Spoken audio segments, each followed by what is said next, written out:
Let me show you two things. Number one, how that if you don't have power at work in your life, you are a victim. The reason is because God is not the only one who showed up. There are other spirits that also showed up. In John chapter 10 verse 10, it said, the devil cometh not but for to kill, to steal, and to destroy. So you don't need to do anything to be under attack. The reason is because a spirit has shown up and his intention is to destroy you. So the issue of power is not for fun, it's not for luxury, it's for your defense. Because whether you cause problem or not, there is a battle you will fight. The reason is because the devil cometh not but for to kill. So you don't need to do anything to be under attack. So long as you are born, you will be under attack. So if you don't have power at work in your life, in the day of trouble, you will faint. And he said, if you faint, it's not because your God is weak, it's because your strength is little. So he's telling you that everybody will fight. The question is whether you win or you fail. And that question is answered when you begin to know and deploy how to keep the power of the Holy Ghost at work in your life. He said the devil prowls like a roaring lion, looking for who he may devour. So the job of demons, the way you go to work every day and you are doing a decent job to sustain yourself, the job of demons is to look for people to kill, is to look for people to destroy. And so what you need to do is to carry so much power that when they are coming, they advise themselves that don't go here. This place, if you go, you will lose. This is why you need power, because a spirit is moving to and fro the earth, looking for who to devour. The reason you will not be the one to devour is power. And so when you find men who are not being devoured, it's because the devil judged and discovered power is at work in their life. If power is not at work in your life, you will be a candidate to be devoured, because the devil is carrying out a spiritual census, looking for those who have power and those who don't have power. If he finds those who have power, he will leave them. Hope you know, when the sons of Sceva showed up, he said, Jesus we know, Paul we know. That means in the syllables of the demonic realm, they know those who carry power. And so what they do is that they write their name in the spirit realm. Everybody know them, they don't approach them. So the people the devil devours are those that is already chronicled in their structure and syllables that they don't have power. And so if you want your name to be known in the demonic realm, the way you announce your name there is not by saying I'm Michael, it's by power.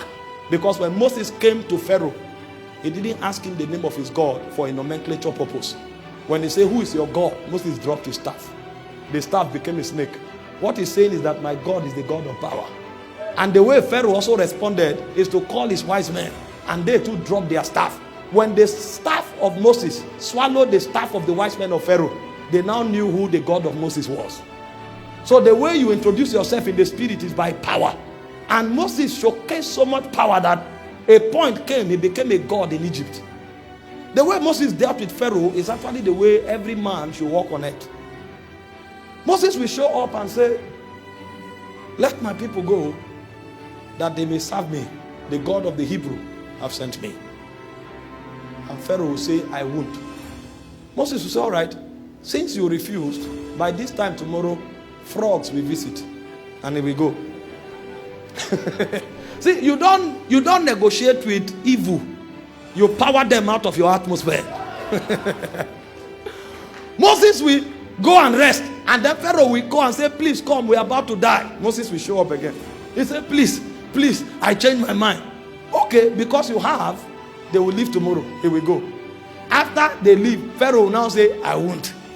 So that kind of thing is not negotiation by mouth. It's negotiation by power. Because there's an evil in the heart of these beings that only power can humble them. No matter what you say, they will argue with you. But when power comes, it silences the argument. I'm a traveling person. I'm in Sierra Leone. I pray for different people with different orientation, with different belief system. Tomorrow I'm in Ghana. I pray for different people. Next tomorrow I'm in Kenya. You will need something to follow you to have consistent results. Because sometimes you can go to a place, the people are excited. Another time you go to a place, the people are trying to see what you want to do. When you say shout, they say shout. Why? When you are praying, they are looking at you like this. Okay, let's see what will happen. If you are traveling, it's like carrying a cross. Every day is a new day. The people don't care what God did yesterday, because what God did yesterday is not where they are. God did something in Ghana. They are in Congo. So thank God for what God did in Ghana. They want to see what God will do in Congo. So put your testimony of Ghana aside. Come to Congo and show God. Meanwhile, they believe that God will heal the sick. You now show up. And then what you deployed in Congo, you are now deploying it here. It's not working. So you need a lot of mystery to work for you. And so sometimes when you stand, God will now tell you, because you fear me, I will glorify myself. And so the reason God will heal in that service is not because you are anointed. It's because you fear him. Sometimes when you stand, God will now tell you, he gives you a word of knowledge. He said there's somebody sitting next to the microphone, the speaker there. He has a challenge with his heart. The moment you say it and the person stands up, their heart will now open. God will begin to move. Sometimes when you stand, God will now tell you, sing this song. You will now start singing the song. Sometimes when you stand, God will tell you, pray in tongues first.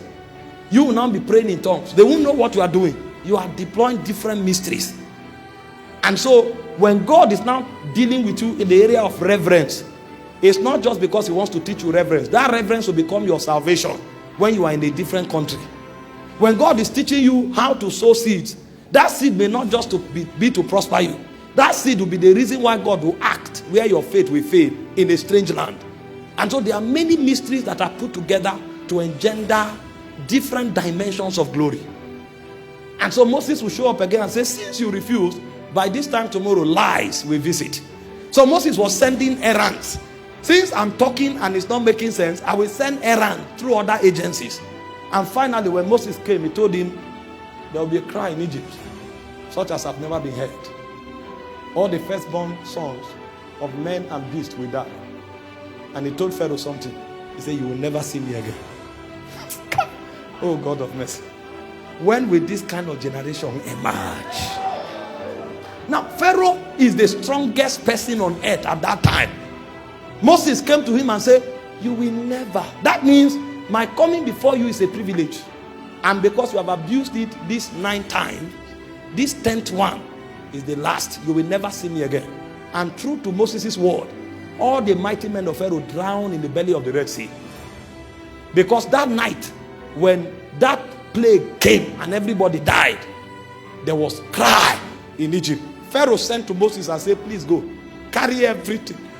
And Moses went. And to show you that power is not only against wicked men, even nature will respect you only when you have power. When Moses was coming, there was a sea truncating and obliterating and impeding the possibility of crossing over. And Moses turned to God, and God said, why are you turning to me? There's a power in you. If you don't know how to use it, you are in trouble. He says, stretch your rod. And Moses stretched it. And Moses came back to tell us what happened in the spirit. Because God is able to do only when your own power is working. He said, with the blast of his nostrils, he parted the Red Sea. That means God would not have used the blast of his nostrils except as the power in Moses was at work. So the collaboration begins from the earth. And you won't know the strange things that happen. That's not a casual miracle. Many things happened there. All the whales in the water were stopped. The activity of the whales stopped. The water parted. And the water did not just part, it froze. That means temperature changed. The temperature of the environment changed. Because the water froze, it became a block, standing like a wall. And then those of you who understand about sea, you know that a sea is actually a pit. A sea is not a flat ground. I think it was Pastor Bolade that brought that revelation. That means the earth grew out too. So many things were happening at the same time when that wind passed. When they crossed, the Egyptians, they thought it was a joke. The Bible said in Hebrews chapter 11 verse 2, it said by faith, Moses and the Israelites crossed the Red Sea. It said with the Egyptians are saying to do, they were drowned. Because what was happening, Moses was in control of it. This is not a fluke. If he tells you tomorrow you will be blessed, it's not luck and chance, it's power at work.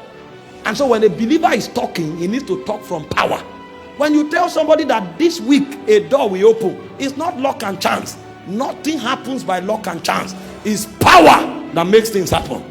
And so the reason you must know how to engage this miracle working power is because that is the only basis by which the voice of the avenger will be silenced. If you don't have power in your life, you are a victim, you are a prey, and the day of battle will reveal it. The second reason why the power of the Holy Ghost must perpetually be at work in our lives is because it is by power that God is glorified. Imagine if Moses wanted to start a school in Egypt to prove to the people that there's a God in heaven. Egypt was the school, the territory of philosophy and wisdom.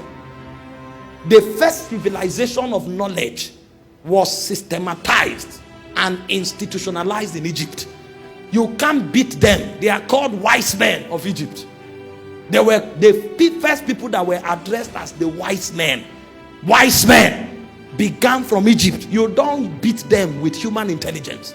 The only thing you can use to counter them is power, because the language of power is simple and clear. It's either the blind eye open or it doesn't. It's either the deaf ears open or it doesn't. Power does not have ambiguity. Power is clear, is simple, and is short. And so the only way God could be glorified was when power was at work. In John chapter 2 verse 11, after Jesus turned water to wine, the Bible said, this be the first miracle of Jesus, and he did it that he will show forth his glory. That means when the power of the Holy Ghost is not at work, God cannot be glorified. He said, when I leave, he said, another comforter will come, and he will not speak what he knows or what he has heard. He said, he will tell you about me. He came to glorify me. And so the way God is glorified is when the power of the Holy Ghost is at work. And so the power of the Holy Ghost is necessary to ensure you from the rage, the wickedness, and the evil of this world. And the power of the Holy Ghost is also the only basis by which you can glorify God in a way that nobody can argue.